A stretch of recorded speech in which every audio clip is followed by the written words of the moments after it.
Bonjour, bienvenue dans Podcast Science, le balado qui fait aimer la science. Podcast Science numéro 49, cette semaine avec Mathieu. Salut Mathieu. Salut professeur Fun. Et un animateur vedette, j'ai nommé Pierre Kerner. Salut Pierre. Salut Alan, salut Mathieu. Salut Topo. C'est parce que c'est Pierre alias Topo. Ouais, tout à Exactement. fait.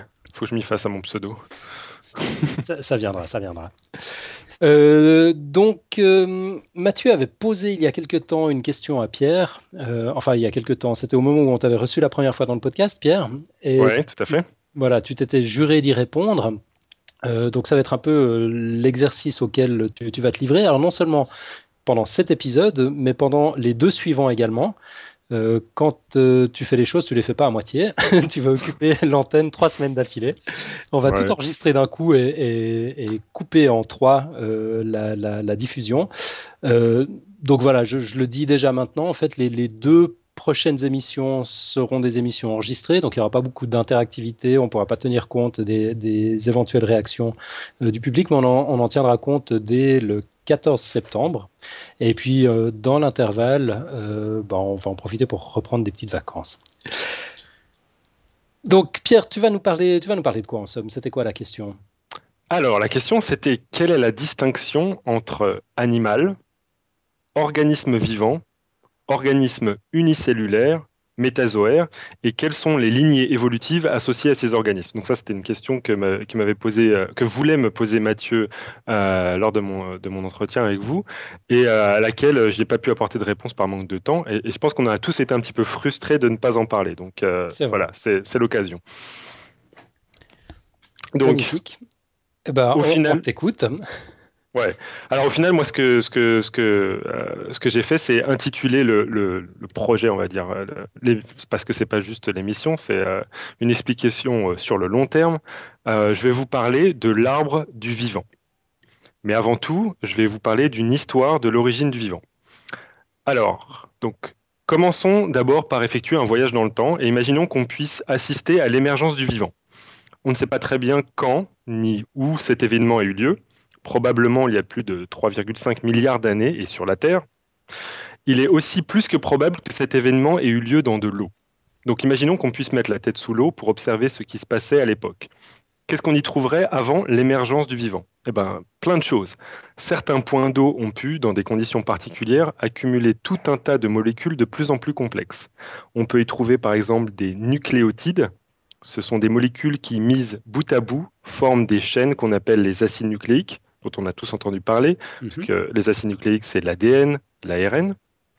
On y trouve aussi des acides aminés, qui peuvent aussi être liés les uns aux autres pour former des chaînes, qu'on appelle des peptides. Ce sont les plus petites protéines, les peptides. Et enfin, on y trouve des lipides, des molécules qui peuvent s'organiser spontanément en petites bulles, des petites bulles de gras. Parce Ok. que les lipides, c'est le gras. Donc voilà, on a les protagonistes et tous ces ingrédients mélangés, pas étonnant qu'on appelle ce milieu à l'origine du vivant une soupe.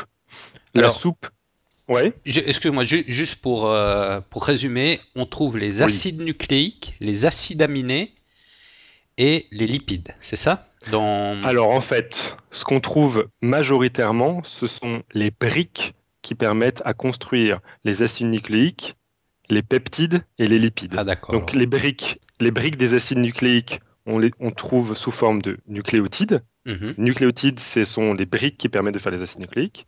Les acides aminés, ce sont les briques qui permettent de faire les peptides, qui sont des petites protéines. Et les lipides, en fait, on en trouve sous différentes formes et elles peuvent s'organiser en bulles, donc des bulles de lipides. D'accord.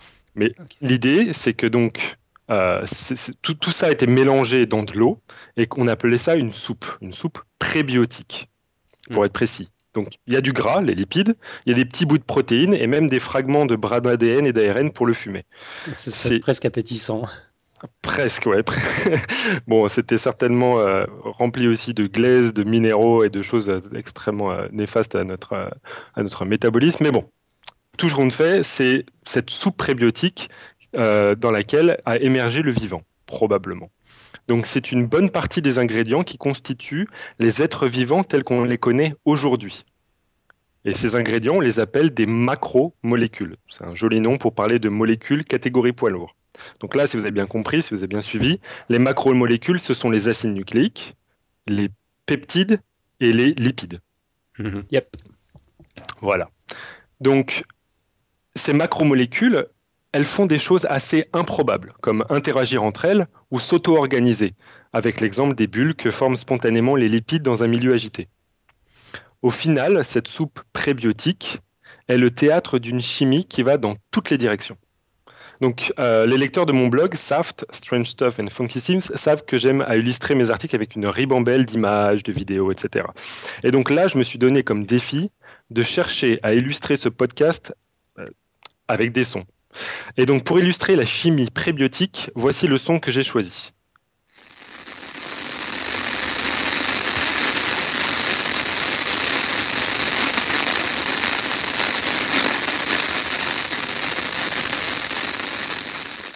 C'est sympathique, hein? C'est merveilleux. On en remangerait. Voilà, c'est ça la soupe. C'est l'illustration des interactions aléatoires de ces molécules au gré des forces physiques et chimiques qui règnent dans leur environnement. En gros, c'est le souk. Tout part dans tous les sens et le peu de structure organisée qui se crée est vite fait décomposé.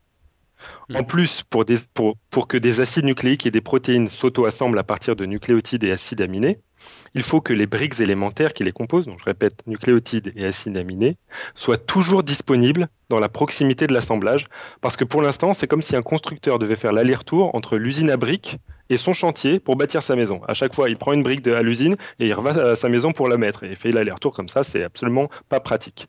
Il serait donc bien plus pratique si tous ces éléments essentiels étaient enfermés dans une bulle de lipides, par exemple. On obtiendrait un milieu extrêmement favorable pour de la chimie de haute voltige et des assemblages de plus en plus complexes et surtout stables. C'est ce qui s'est très probablement produit au sein de notre soupe prébiotique. Des assemblages fortuits de briques élémentaires, de macromolécules, enfermées dans une couche de lipides. On a là le précurseur d'une cellule vivante, l'émergence d'une protocellule que l'on peut illustrer de manière sonore comme ceci.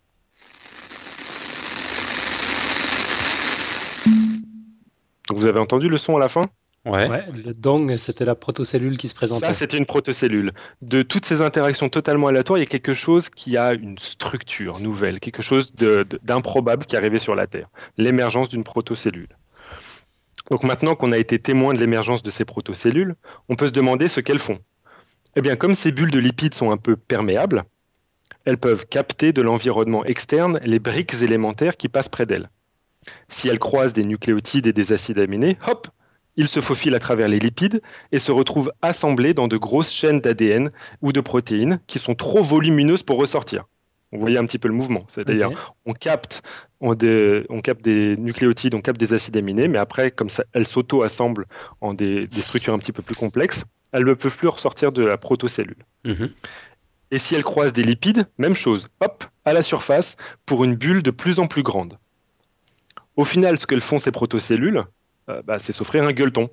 C'est ce qu'on appelle le métabolisme de la cellule. Et c'est ce qui va leur conférer une autonomie de plus en plus importante.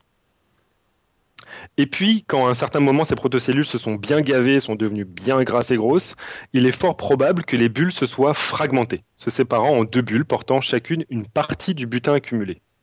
Dans ce butin, il y a donc les fameux acides nucléiques, alias ADN et ARN, composés de nucléotides. Or, chaque molécule d'acide nucléique varie en fonction de l'ordre dans lequel sont assemblés les nucléotides. C'est bon ? Attends, répète ce que tu as dit. Chaque molécule d'acide nucléique varie en fonction de l'ordre dans lequel sont assemblés les nucléotides qui les composent. Je vous ai dit que donc les acides nucléiques sont composés de nucléotides. Or, il y a différents nucléotides qui, mis bout à bout, font une chaîne. Et c'est comme si on avait différentes perles de différentes couleurs. On obtient un différent collier en fonction des perles qu'on utilise dans la séquence de perles qui forment le collier. D'accord. Ça marche ? Ouais. Ça marche. L'ADN et l'ARN sont aussi capables de former des assemblages complémentaires. C'est ça qui est fabuleux. Des assemblages de deux molécules qui, une fois séparées, contiennent l'information nécessaire à la reproduction de leurs molécules complémentaires. Si je reprends l'analogie du collier, c'est comme si un collier serait capable de former un collier complémentaire avec une certaine logique. Par exemple, à chaque bille bleue le collier complémentaire a une bille verte, à chaque bille jaune, le collier complémentaire a une bille rouge. Et donc, un collier serait capable d'auto-assembler un collier complémentaire parce qu'il est composé de ces nucléotides qui sont capables de se reconnaître entre eux dans la protocellule. Mhm. C'est bon ? Oui. Voilà. Donc c'est extrêmement important de comprendre que l'ADN et l'ARN sont des molécules avec une certaine complémentarité. Et du coup, l'information nécessaire à la reproduction de leurs molécules complémentaires est contenue à l'intérieur de leurs propres molécules. C'est pour ça qu'on considère que l'ADN et l'ARN sont les molécules à la base de la reproduction. Donc revenons à nos protocellules pour illustrer le phénomène. Une grosse protocellule est sur le point de se diviser tant elle est volumineuse. En son sein, 2 molécules d'ADN complémentaires se sont lentement assemblées. Chacune contient l'information pour reproduire la molécule complémentaire. Donc après la division, chaque molécule d'ADN se retrouve isolée dans une nouvelle protocellule plus petite, et donc chacune va pouvoir permettre l'assemblage de sa molécule complémentaire. Donc on se retrouve avec 2 protocellules avec l'information nécessaire pour reproduire 2 fois les mêmes 2 molécules d'ADN. Il y a donc eu hérédité d'une information. On appelle cette... Donc l'information génétique et la reproduction, main dans la main, viennent d'émerger au sein des protocellules. Et on peut illustrer le phénomène de la manière suivante. Je ne sais pas si vous avez entendu, je remets le son. On entend 2 fois le même son. Ouais. C'est à partir de la première protocellule qu'on a entendue, qui était juste un son très clair, on en tient 2 fois la même. Mais par contre, si les protocellules étaient uniquement capables de se dupliquer à l'identique, uniquement capables de faire ça, près des milliards d'années. Donc vous avez entendu le son, je remets. Ouais. C'est toujours le même son. Par contre, C'est sympa, excuse-moi, c'est un peu monotone, ouais. j'ai une petite coupure juste avant que tu lances le son là. Est-ce que tu peux redire la phrase que tu as... Très bien, je vais dire. Donc les protocellules, elles sont capables de se dupliquer, mais si elles étaient uniquement capables de se dupliquer à l'identique, le son que je vous ai passé, ce serait la situation sur Terre, même après des milliards d'années. Toujours la même chose. Donc c'est presque aussi agaçant que le son que j'ai utilisé pour la soupe prébiotique, quoi. Et c'est extrêmement monotone.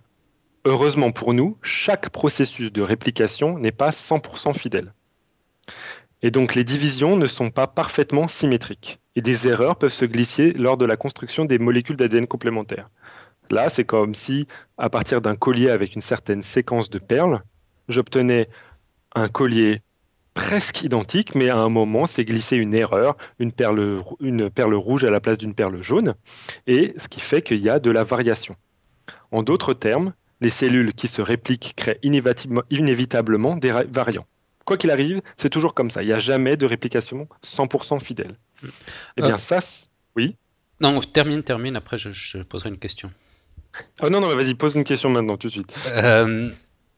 Non, tu as dit au début quelque chose d'un petit peu plus costaud juste après, donc je t'en prie Mathieu. Tu avais dit au début qu'on avait des lipides qui pouvaient se former en bulle, oui. Et qu'à l'intérieur de cette bulle, en fait, que ce lipide attirait des acides aminés et des nucléotides, c'est ça ? Disons que les nucléotides et les acides aminés peuvent se faufiler à travers les lipides. D'accord. Pour mettre un peu... Et cette bulle, finalement, c'est ce qui devient une cellule avec le temps, c'est ça ? Alors en fait, ce qu'il faut savoir, c'est que si je parle de protocellules, c'est parce que tout simplement, nos cellules, toutes les cellules des organismes vivants sont formées autour d'une membrane, et ces membranes sont faites de lipides. Voilà, c'était ma question. Je voulais justement savoir si actuellement on retrouvait des lipides dans les cellules. Tout à fait. Donc les lipides sont bien à la base de la membrane, c'est-à-dire une couche qui permet d'isoler la cellule du milieu extérieur. Ok. Par contre, on ne sait pas si c'est exactement les mêmes lipides. C'est pareil pour l'ADN et l'ARN. On ne sait pas exactement si c'était des ADN et des ARN tels qu'on les connaît maintenant, ou même des acides nucléiques un tout petit peu modifiés. Toujours est-il que leur fonction, on va dire, était la même. Mais actuellement, est-ce que ce mécanisme est toujours en fonction dans des régions très retirées, très profondes des océans, ou je sais pas, dans des quelque part sur la Terre. Est-ce qu'on peut retrouver encore ces mécanismes? Alors, en fait, c'est ce qu'on investigue énormément pour voir si tout simplement on est capable de voir apparaître des bulles. Bon, alors si vous voulez voir des bulles, il suffit de voir de l'écume sur les vagues. Hein. Par exemple, c'est des bulles. Très clairement. Et si vous voulez voir des bulles de lipides, il y en a en effet dans plein de milieux en fait. Il y a des bulles de lipides qui se créent spontanément. L'idée, c'est que, comme je vous l'ai dit, lipides, protéines, acides nucléiques, ce sont des briques du vivant. Or, le vivant, qu'est-ce que ça fait de mieux à part bouffer le reste du vivant? Hein, c'est extrêmement rapide. Donc, le but, généralement, pour n'importe quelle cellule, une bactérie ou même un organisme multicellulaire, ça va être de capter le plus vite possible les briques, genre naturelles du vivant qui apparaissent. Donc, s'il y a des lipides, on va les bouffer, quoi. Du coup, il est probable qu'on ne pourra pas retrouver à l'heure actuelle des protocellules qui se forment parce qu'elles vont rapidement être captées par des organismes vivants qui ont besoin de ces lipides ou de ces acides nucléiques et de ces protéines. C'est peut-être pour ça qu'on n'est plus capable d'être témoin à l'heure actuelle d'une nouvelle émergence des protocellules. Et il faut savoir aussi que cette émergence des protocellules, c'était dans des conditions différentes de la Terre, et aussi, c'était avec une marge de temps beaucoup plus importante. Ouais. Voilà. D'accord. Donc voilà, ça c'était un peu le concept de pourquoi on pourrait peut-être pas retrouver à l'heure actuelle. Mais ça se trouve, c'est juste parce qu'on sait pas très bien chercher. Hein. Voilà. Ok, donc là, tu en étais aux erreurs de copie. Voilà, donc en gros, ce que je vous disais, c'est que, heureusement pour nous, les processus de réplication ne sont pas 100% fidèles. En d'autres termes, les cellules qui se répliquent créent inévitablement des variants, comme je vous l'ai dit, et ça, c'est la biodiversité. Et ce fantastique phénomène, je l'illustrerai de la manière suivante. Donc là, on entend les premières protocellules qui se dupliquent à l'identique. Et là, les premiers variants. Et chaque variant, maintenant, possède une copie unique d'ADN. Et chaque variant va se dupliquer. Seulement, il y a des variants qui vont peut-être se dupliquer plus vite, de manière plus efficace, etc. Et ceux-ci vont se trouver en plus grand nombre parmi les protocellules. Et puis, il y a ceux dont les molécules d'ADN ou d'ARN vont, en fonction de l'information qu'elles portent, réaliser des processus favorisant soit la duplication, soit la vitesse de réplication de leurs macromolécules, soit carrément des processus pour aller grailler directement une autre protécellule, plutôt que de se casser la tête à piocher dans la soupe chaque brique. Là, au cas où vous ne l'auriez pas compris, je suis en train de vous décrire les premiers pas de ces protocellules dans la grande aventure de l'évolution. Les variants subissent une sélection, et certains vont pouvoir se reproduire, et d'autres pas. C'est l'influence de la sélection naturelle sur la biodiversité, menant à l'évolution de ces premiers organismes vivants au fil des générations. Je ne sais pas si j'ai été clair. Ouais, c'est même très émouvant tout ça. Carrément. Tout ce dont je viens de vous parler, c'est une présentation extrêmement bien simplifiée, bien sûr, de l'origine du vivant, un domaine scientifique qui s'appelle l'abiogénèse. J'ai évité de rentrer dans le détail parce qu'il y a beaucoup de choses dont on va parler aujourd'hui. Mais je vous ai tout de même préparé une traduction d'une vidéo qui est extrêmement bien faite sur le sujet et que je mettrai dans le dossier à la fois sur mon site et à la fois sur le site de Podcast Science. Et donc maintenant, on peut rentrer, après l'histoire de l'origine du vivant, à la définition de ce que c'est que le vivant. Est-ce que vous avez des questions sur l'origine du vivant pour l'instant ou ça a été clair ? Un milliard de questions sur l'origine du vivant, mais on va s'en tenir là pour cette fois. Non, c'était super clair, très bien. Bon, ok. Alors au final, en vous décrivant les étapes de l'émergence des organismes vivants, je vous ai aussi décrit les différents critères qui rentrent dans la définition la plus largement acceptée du vivant. En effet, le vivant peut se définir par différentes capacités. Capacité à croître, capacité à se nourrir, capacité à se reproduire et capacité à évoluer. Cependant, j'aimerais faire une mise en garde sur les définitions. Une définition, si précise soit-elle, ne garantit pas une représentation fidèle de la réalité. C'est surtout le cas en biologie, car souvent les définitions s'effondrent quand on éprouve leurs limites. J'ai d'ailleurs trouvé une quote parfaitement adéquate pour voler un petit peu la vedette à Mathieu. C'est une citation de Richard Dawkins dans son ouvrage « Le gène égoïste » et qui donne en anglais Human suffering has been caused because too many of us cannot grasp that words are only tools for our use, and that the mere presence in the dictionary of a word, like living, does not mean it necessarily has to refer to something definite in the real world. La traduction étant, beaucoup de tort a été fait parce que la majorité d'entre nous n'arrive pas à accepter que les mots sont uniquement des outils pour notre usage, et que leur seule présence dans un dictionnaire, comme pour le mot vivant, ne signifie pas nécessairement qu'il se réfère à quelque chose de concret dans le monde réel. Ouf. C'est bon, vous êtes d'accord avec un petit peu ma variation sur la définition, un petit peu mon petit grain de sel sur le problème des définitions? Ouais, moi je suis tout à fait d'accord. Je suis déjà tellement soulagé de ne pas avoir dû traduire ça à la volée. Ouais, non, c'est clair, je me suis préparé la traduction à l'avance parce que sinon c'était un petit peu horrible. D'ailleurs, j'ai mis un peu de temps à trouver les mots adéquats, je ne sais même pas si la traduction est correcte, mais en tout cas, c'est ce qui s'approche le plus à mes yeux. Bref, en ce qui concerne... Oui, Mathieu? Oui, non, je repense celle-là un peu à la côte. Bon, c'est juste, mais rien ne nous empêche d'essayer de trouver des mots plus adéquats si les mots du dictionnaire ne représentent pas exactement la réalité. Tout à fait, et c'est ça l'idée. L'idée, c'est que justement, on ne doit pas tolérer qu'il y ait un fixisme dans les définitions. C'est ça qui est extrêmement important et qui est un petit peu sous-jacent de la citation. Oui, peut-être que le mot vivant est des dictionnaires, mais ça ne veut pas dire que si le mot vivant est des dictionnaires et que la définition qu'on trouve dans les dictionnaires est là, ça ne veut pas dire que c'est ça et il n'y a pas autre chose. On va toujours chercher à améliorer la définition de quelque chose en augmentant ses paramètres avec ce qu'on a découvert au cours du temps. Ouais. C'est juste pour éviter qu'on dise le vivant c'est ça et si c'est pas vivant, c'est pas vivant. Voilà. En ce qui concerne la définition de vivant, ces limites proviennent du fait que la vie n'est pas une substance aux propriétés éternelles. C'est pas un atome, c'est pas une onde. La vie, c'est un processus. Et définir ce processus revient à décrire ses caractéristiques telles qu'on les rencontre chez les organismes vivants actuels, c'est-à-dire les capacités énoncées précédemment.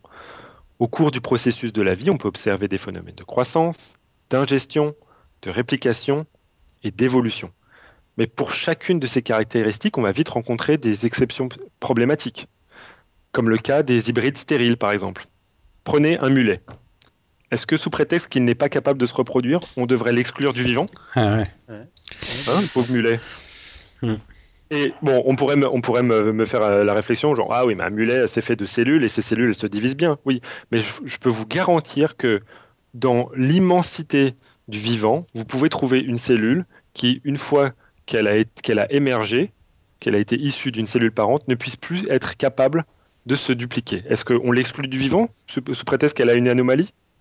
Pauvre bête. Allez, on aura la politesse d'attendre qu'elle meure. Bon, en tout cas, on modifie notre définition du vivant. Le cas le plus célèbre d'entité dont on ne sait... Oui, oui, mais finalement, la définition du vivant ne doit pas être directement liée à la mort de l'organisme, finalement. On ne pourrait pas trouver une définition qui définit le vivant comme étant un organisme qui meurt. Et si tu trouvais un processus qui maintient les molécules, par exemple, d'ADN ou d'ARN, en les changeant systématiquement, et qui fait que ces molécules d'ADN donc, propagent leur information. Est-ce que tu ne devrais pas considérer que ces molécules sont éternelles? Toi, tu considères les molécules d'ADN comme du vivant? C'est justement là où je veux en venir. Je vais vous donner un exemple extrêmement précis pour vous montrer à quel point c'est compliqué justement de dire voilà, à quelque chose qui est vivant, c'est quelque chose qui est capable de mourir. Mourir finalement, qu'est-ce que c'est exactement? Est-ce que propager son information, c'est pas une manière justement d'échapper à la mort? Ouais. Et puis, si on change, est-ce qu'on peut dire que le fait qu'on a changé fait qu'on a échappé à la mort? Est-ce que parce qu'on ne s'est pas répliqué à l'identique et qu'on a changé fait que la définition de mort est un petit peu factice? Ouais, pas facile. Je ne sais pas si je suis clair. Bon, bref. Pas facile. Toujours est-il que c'est pas pour dire c'est bon, allez hop, on abandonne tout, on abandonne l'essai de chercher une définition du vivant. C'est juste que c'est subtil. Il ne faut pas se dire voilà, j'ai mes quatre critères pour caractériser le vivant et puis c'est marre. Non, c'est beaucoup plus difficile que ça. Et donc le cas le plus célèbre d'entités dont on ne sait pas s'il faut les exclure ou les inclure dans le vivant est celui des virus. Aujourd'hui sur Terre, tous les organismes qu'on considère comme vivants ont leur information génétique contenue dans des acides nucléiques, ADN et ARN, je me répète. Les virus possèdent une information génétique de la même nature. Ils ont un génome. Ils sont soit constitués d'ADN, soit constitués d'ARN. Tout simple. Et ils ont ces molécules. Cependant, comme ils ne sont pas autonomes et qu'ils n'ont pas la capacité de se reproduire sans infecter d'abord une cellule, ils sont ni capables d'avoir un métabolisme, de nombreux scientifiques choisissent de les exclure du vivant. Mais au final, est-ce que les virus ne pourraient pas représenter un domaine altéré du vivant ? Il y a de nombreux scénarios qui se penchent sur l'origine des virus. Certains pensent qu'il s'agit de descendants des premiers balbutiements de la vie, de la protovie ayant été maintenue en évoluant grâce à leur capacité à parasiter des cellules. D'autres pensent que les virus sont des organismes parasites tellement modifiés qu'ils ont perdu leur capacité à croître et à se reproduire. À l'origine, c'était des cellules, mais ils ont, au cours de l'évolution, perdu énormément de capacités, dont celle de se croître et de se reproduire. Bref, dans ces deux cas de figure, exclure les virus de la vie semble un choix subjectif. On est en train d'exclure quelque chose qui était soit à l'origine de la vie, soit qui en provient. Donc c'est extrêmement compliqué de l'écarter de la définition du vivant. Mais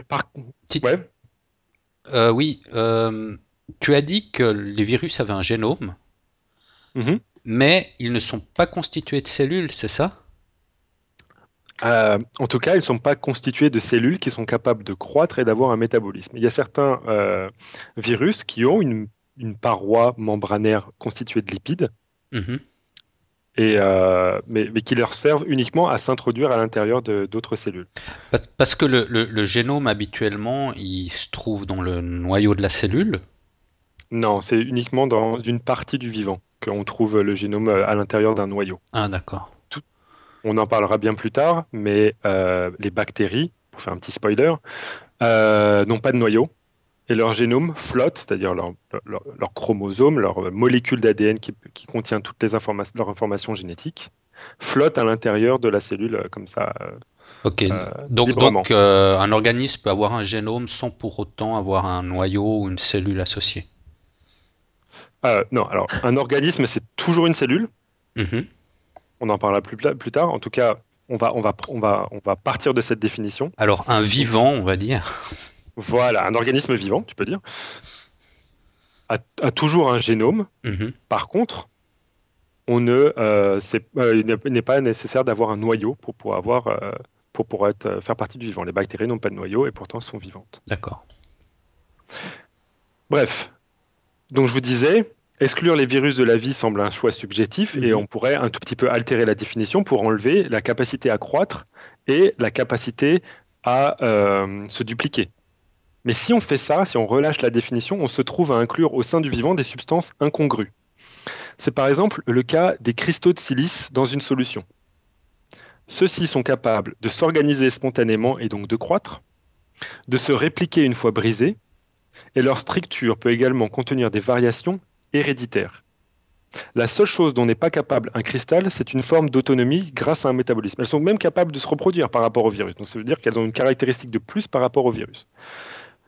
Donc ce qui signifie que les cristaux de silice dans une solution ont la plupart des caractéristiques qui permettent d'inclure les virus dans le vivant. Donc en gros, c'est le bazar. Et c'est le bazar du vivant. Et tout ce qu'il faut savoir, c'est que la limite est floue. Et ce sera systématiquement le cas pour n'importe quelle définition qu'on essaie d'appliquer sur le vivant. Donc, il faut toujours s'attendre à ce que la définition, par exemple, d'une espèce soit floue sur les bords. Que la définition d'un groupe soit floue sur les bords et surtout que la définition même du vivant soit floue quand on arrive au moment où elle émerge, etc. C'est ça le problème de donner une définition à un processus. Ouais, moi je retiendrai que c'est le bazar. Voilà. Ça me plaît bien. Mais ça ne veut pas dire qu'il ne faut pas essayer de l'organiser, ça ne veut pas dire non plus qu'il ne faut pas tâcher à essayer de trouver une définition. Mais bref, pour les besoins du podcast, restons avec notre définition où l'on considère la cellule, avec ses 4 capacités, comme l'unité fondamentale de la vie, et où les plus petits organismes vivants sont formés d'au moins une cellule. des organismes aussi différents qu'une levure, qui est un organisme unicellulaire, c'est-à-dire formé d'une seule cellule, ou encore une fougère ou un éléphant, sont tous considérés, selon cette définition, comme des êtres vivants. Donc vous le voyez bien, même si on restreint l'ensemble du vivant avec cette définition, ça nous fait un sacré paquet d'organismes vivants qui existent sur notre planète. Évidemment, il n'est pas question de considérer qu'un organisme est plus ou moins vivant par rapport à d'autres. En revanche, force est de constater que dans la besace du vivant, il y a une foultitude d'espèces extrêmement différentes et qu'elles sont extrêmement variées. Et il est tout à fait instinctif de vouloir comprendre cette diversité du vivant et de tenter de la raisonner en la classifiant. Et c'est ce qu'on s'attachera à faire ensemble la semaine prochaine. Donc voilà pour le début, c'est-à-dire l'histoire de l'origine du vivant et la définition du vivant. Et la semaine prochaine, on parlera de l'histoire des classifications du vivant, si vous voulez bien. On veut bien. On veut bien. Une petite pause d'une semaine fera pas de mal d'ailleurs.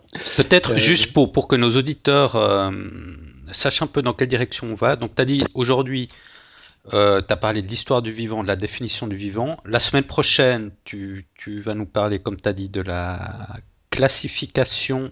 Comment tu as dit ça? Histoire de la classification du vivant. Ouais. Et là, pour le 3e épisode, tu vas nous parler de l'arbre du vivant. Je vais rentrer dans le vif du sujet et vous présenter comment, à l'heure actuelle, on classifie le vivant. En allant d'espèce en espèce, voir comment elles s'organisent entre elles. D'accord. Ok. On va grimper aux arbres dans 15 jours.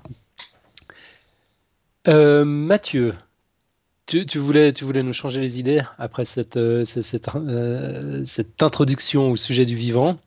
Peut-être, oui, on va totalement changer de sujet, mais peut-être avant ça, j'ai encore une petite question pour Pierre. Ah, je suis là. Donc, tu as dit que des levures, c'était des organismes unicellulaires, oui. Donc considérés comme vivants. Tout à fait. La reproduction, alors si je me trompe pas, tu me corriges, chez les levures, en tout cas chez les champignons, se fait par spore, c'est ça? C'est en quelque sorte la situation chez les levures, oui. C'est pas tout le temps le cas. Les spores, ce sont des cellules. Ou une cellule. Une spore, c'est une cellule, plusieurs cellules? Bah, ça dépend en fait. Ça dépend. La majorité Parce que c'est pas de la division cellulaire dans ce cas-là, dans le cas des spores. La reproduction ne se fait pas par division. Enfin, tu peux juste nous expliquer en 2 mots? Très bien. Les levures, elles sont capables justement d'avoir ces deux comportements. Elles sont capables de se dupliquer à l'identique. Faut pas que je me gourre parce que alors là, je vais me faire allumer si je dis des conneries. Bref. Je t'ai posé une colle. Hein.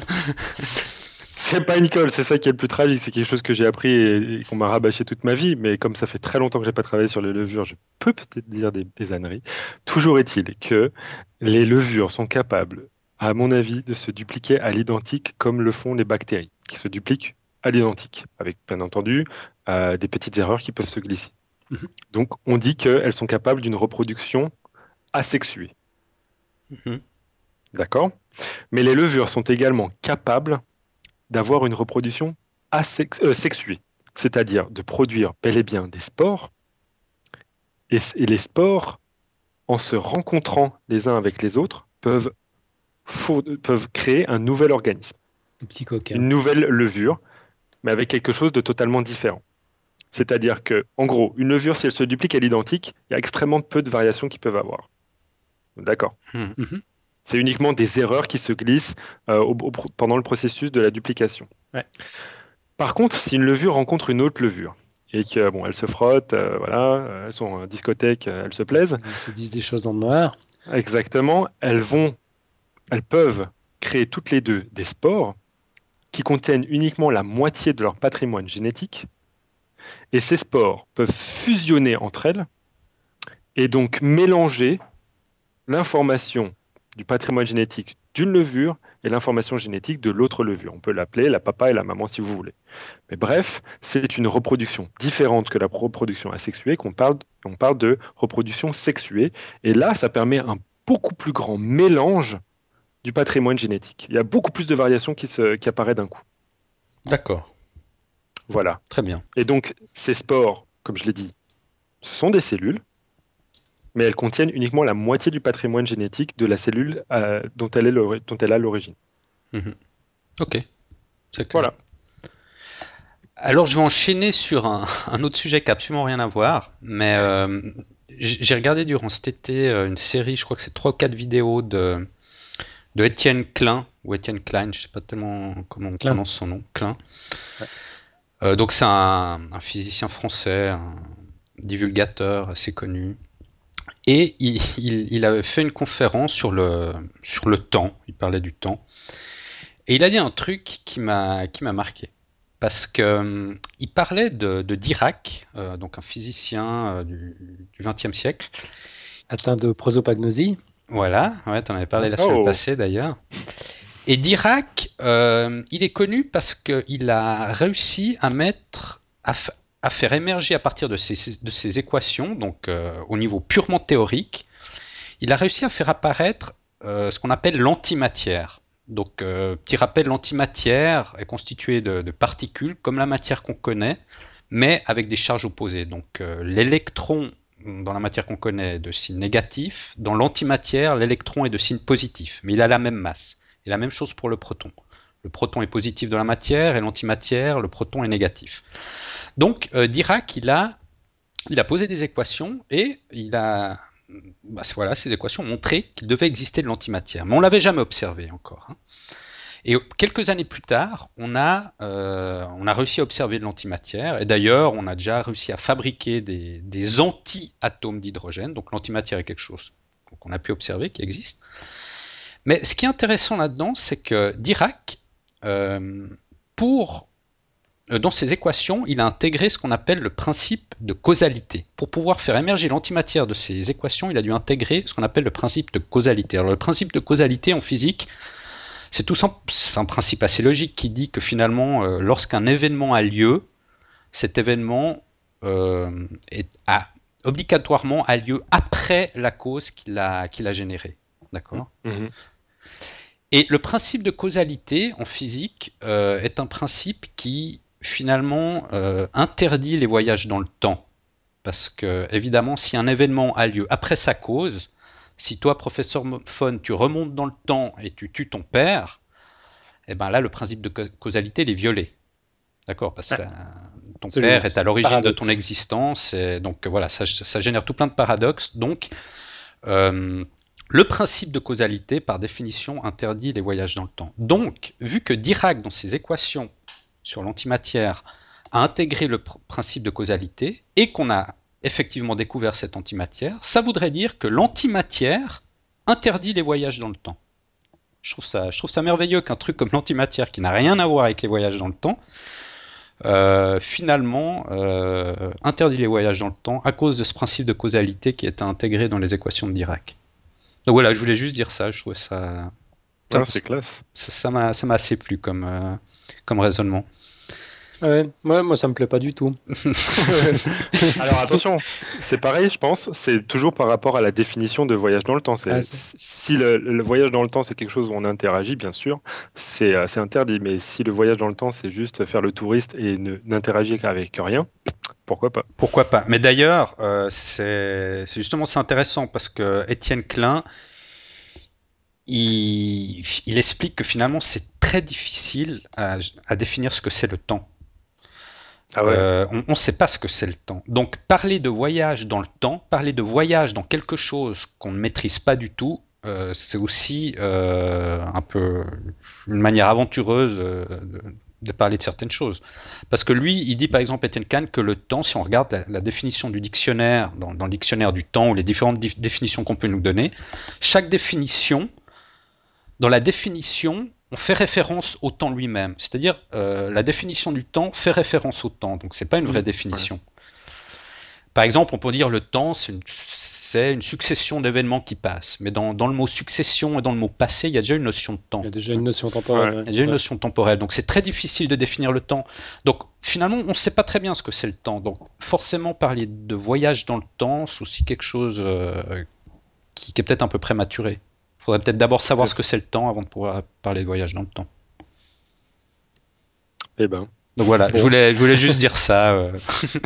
Voilà, bon, ben ça a eu le mérite de nous changer les idées. Excellent.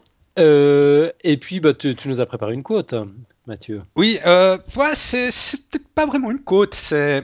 Pierre Kerner, dans son dossier, il va mettre une vidéo dont il nous avait envoyé il y a quelques jours. Et je l'ai regardé et j'ai tiré de cette vidéo une petite phrase qui plus qu'une quote, c'est une forme de conclusion sur le dossier dont il vient de nous parler, la première partie en tout cas du dossier. Et alors, je l'ai dit en anglais, bon, elle est facilement traduisible. The origin of life has nothing to do with the theory of evolution. Ok, qui c'est qui traduit? Oh bah c'est toi, Alan. Oh. C'est ton boulot. Bon, allons-y. L'origine de la vie n'a rien à voir avec la théorie de l'évolution. Voilà. Ouais, moi j'ai trouvé bien cette petite phrase parce que les détracteurs de la théorie de l'évolution, les créationnistes et tout ça, ils ont un peu tendance à essayer de brouiller les pistes. De brouiller les pistes, ouais, et de dire que les scientifiques qui supportent la théorie de l'évolution incluent l'origine de la vie comme théorie évolutive. Ils ont un peu tendance à dire ça, alors ce qui n'est pas du tout le cas. Comme tu l'as expliqué là dans ton dossier, l'origine de la vie se passe avec des nucléotides, des acides aminés, des lipides. Tout ça forme des briques. Et puis ça n'a rien à voir avec l'évolution. L'évolution, c'est le stade d'après. Exactement. Ouais, et le stade d'avant s'appelle donc l'abiogenèse, c'est ça? L'abiogenèse. L'abiogenèse. Ouais. Exactement. L'origine de la vie, c'est l'abiogenèse. Donc voilà. Excellent. Donc deux choses complètement différentes à ne pas mélanger. Origine de la vie et évolution. Absolument. D'ailleurs, il faut la voir, cette vidéo. Elle sera en lien sur le site de Pierre, SAFT, Strange Stuff and Funky Things, 2saft.com, et puis dans la page du dossier sur le site de Podcast Science. C'est une vidéo qui dure une dizaine de minutes, et puis tu t'es tapé toute la traduction, Pierre. Yes. Donc c'était en anglais, et puis tu l'as passé en français. Et ouais. C'est la grande classe. Ne serait-ce que pour ça, il faut aller la voir, et en plus c'est super intéressant. À l'origine, c'est très très bien fait. Hein. Comme on dit, j'étais sur l'épaule de géant. Voilà, une magnifique conclusion pour ce premier épisode ce premier volet de la série de 3 épisodes. Donc on va en rester là pour cette semaine et on se retrouve tous les 3 la semaine prochaine. Allez, à bientôt, ciao. À tout bientôt. Ciao, ciao.